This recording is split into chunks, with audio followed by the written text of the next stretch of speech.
Dear brothers, I am Adama. Today we are going to talk about chapter 15 of book 2 of Telos.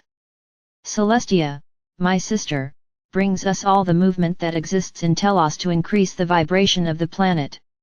My brothers, why is it so difficult for many to imagine living everything we talk about? For millennia and millennia and millennia, you lived the pain, you lived the suffering, you lived the duality, and you still continue to live. So your souls, very little remembered what they had already learned and lived. Everything became a big dispute, a big journey of elevation or attempts at elevation, to get to where you never knew. The concept was to be born, live for a while and die, nothing more. So why build so many things?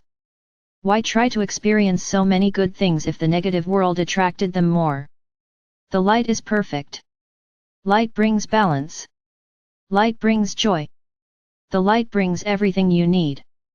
But you were taught that this was nothing and that you needed to seek your pleasures exactly on the opposite side, from vices, from ephemeral pleasures, from everything that lowered your energy. To this day, many ask themselves, if everything that is said, really exists and will exist? If there isn't a collective madness in which some believe in this perfect world and start to behave completely adversely towards the rest of humanity? Will this work? Does this actually exist, and will it exist? Aren't we wasting time, once again, in believing that we can be better, that our lives can become better? It will be. It will be. It will be. Many ask. And even you who are already awake, when you encounter such profound obstacles, when you encounter practically insurmountable walls, you ask yourself, is everything I'm doing worth it? Is it worth believing in so many things that I don't see? Is it worth believing in so many things that I hear, but that I don't feel in my heart? My brothers, all of us in Telos had this moment of doubt, and we looked exactly in the wrong direction for a solution. When we, or other civilizations, or the beings of light, came here to bring a different perspective, a different path, we experienced it all. We lived in complete harmony, in balance, in light, and we let ourselves be involved in exactly these points that you are involved in today.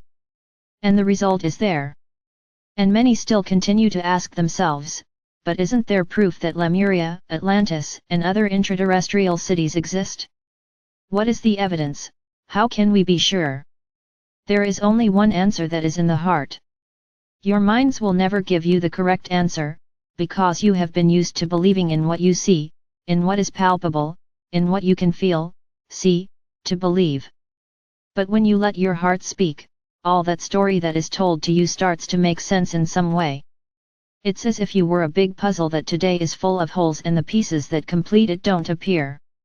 No matter how much you incarnate, disincarnate, incarnate again, those pieces never appear.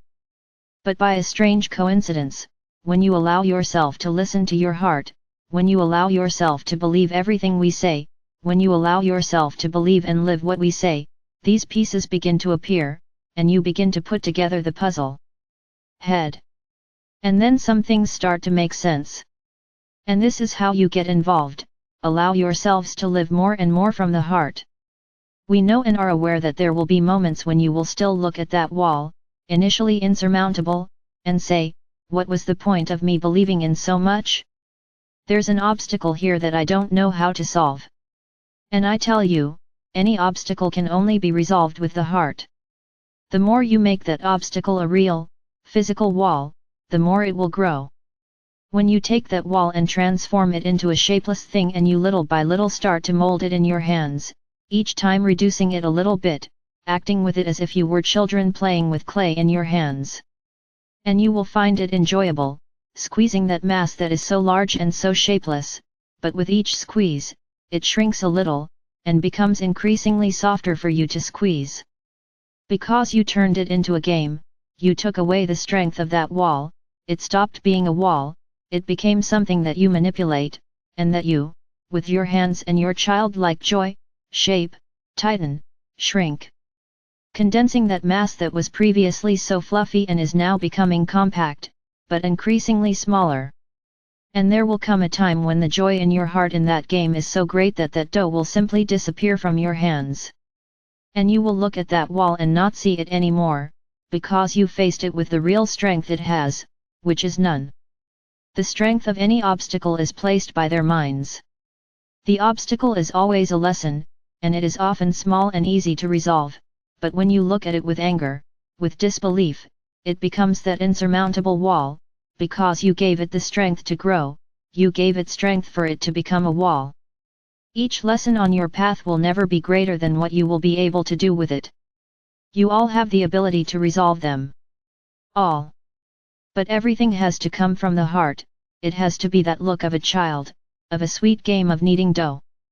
Look at your problems this way, and realize that more and more you will feel your hearts growing.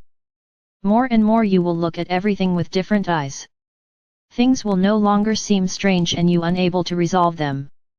And always remember, you are connected to Gaia, to a global consciousness, and every point you resolve, you reach global consciousness too, because you are part of it. Each change of each person affects the whole. No one is imperceptible to the whole. The whole is the set of all human energies on this planet. If one changes, it reverberates and the change begins to happen in the whole. So my brothers, Celestia and I are always here. Our children are always here ready to help you see things as a game. Call on our children, they will bring you joy, naivety and that seeing of the whole through the eyes of a child, with the eyes that nothing is very important, everything is easy to experience, to change. Believe my brothers, we are here to help you. The time has come for our union. Ask for our help. No matter how much you think nothing is happening, everyone who connects with us begins to be part of our journey too. If you still don't see or feel or know, it's because it's not the time yet, your mind is not yet fully ready for what we have to show you. But don't give up, keep going. The process is not as fast as you think, but it is happening. All you need to do is let us help you. Let our children bring joy and naivety, sweetness, to your hearts.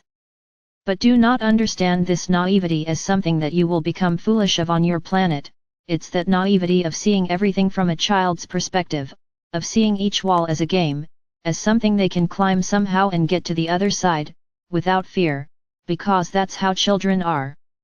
So, let yourself live for this joy. Connect with them, and rest assured, your walk will be much more fun.